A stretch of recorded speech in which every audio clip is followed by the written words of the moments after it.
सभी मतदाताओं को धन्यवाद देना चाहूँगा जिन्होंने कांग्रेस को अपना अमूल्य मत दिया और सत्ताधारी पक्ष के इतने बहकावे के बाद भी, इतने डराने धमकाने के बाद भी, इतने सरकार के और शासन की तमाम ताकतों का दुरुपयोग करने के बावजूद इतनी बड़ी संख्या में लोगों ने कांग्रेस को समर्थन दिया।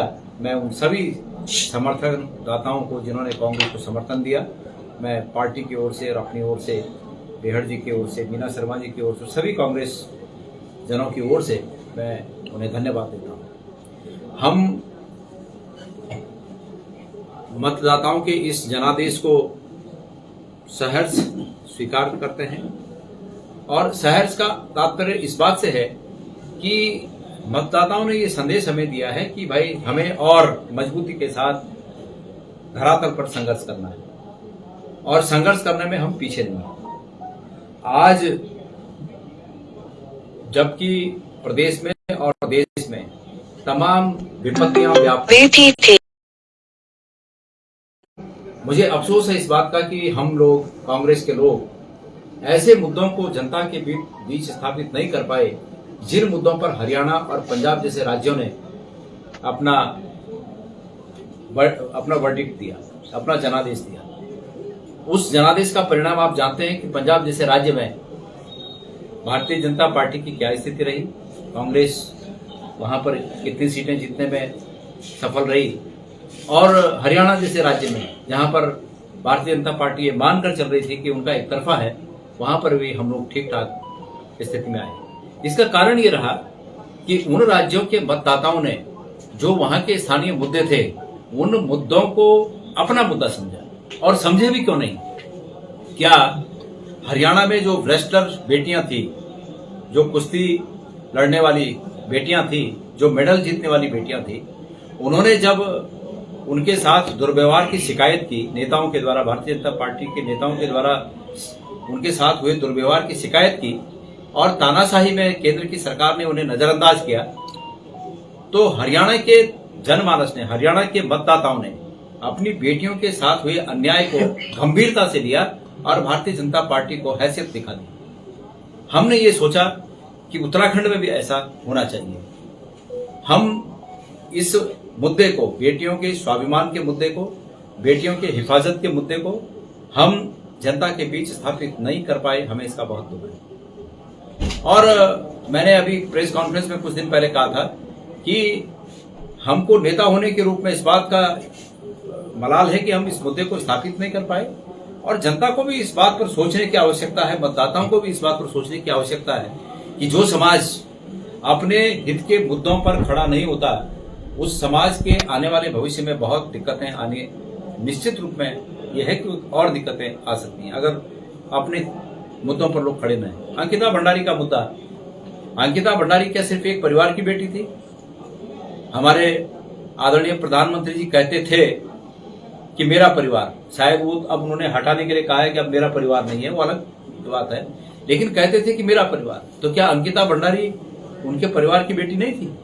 लेकिन हमारा जो प्रश्न था वो स्वाभाविक और नितांत आवश्यक और जायज प्रश्न था कि भाई इतने बार आने के बाद भी अंकिता भंडारी के नाम पर उन्होंने क्यों नहीं स्टेट गवर्नमेंट को आदेश दिए कि इसकी तत्काल जांच होनी चाहिए और तथाकथित वीआईपी जो उसकी हत्या के लिए जवाबदार है उसे कानून के तहत जल्दी से जल्दी सजा हो, क्यों नहीं ऐसे आदेश दिए गए? तो हमने ये बात उठाई, लेकिन अफसोस है कि ये बात मतदाताओं को नहीं रास आई।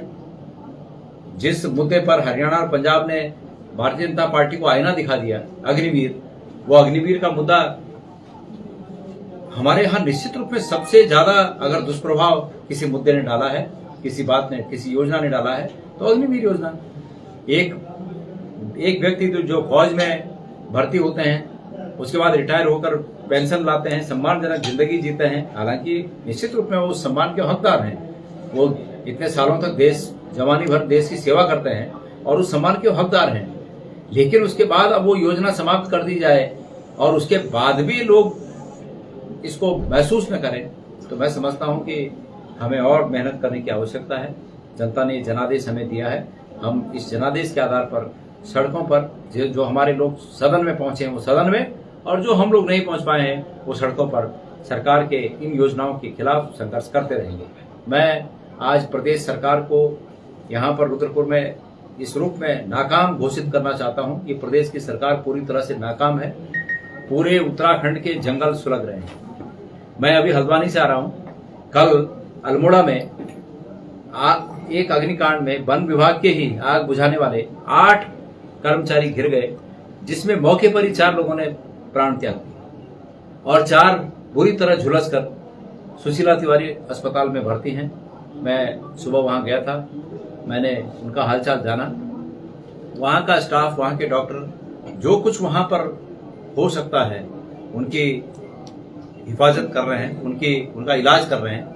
लेकिन सवाल यह है कि उस हॉस्पिटल की भी हालत खस्ता हाल है। जिस जगह जो बर्न वार्ड होता है, बर्न वार्ड में जिस तरह की व्यवस्थाएं होनी चाहिए, मुझे नहीं लगता कि उस तरह की व्यवस्था है। और एक बर्न वार्ड ही नहीं, पूरे अस्पताल की हालत खस्ता है। रेफर सेंटर बना हुआ है, स्वास्थ्य सेवाएं चौपट हैं।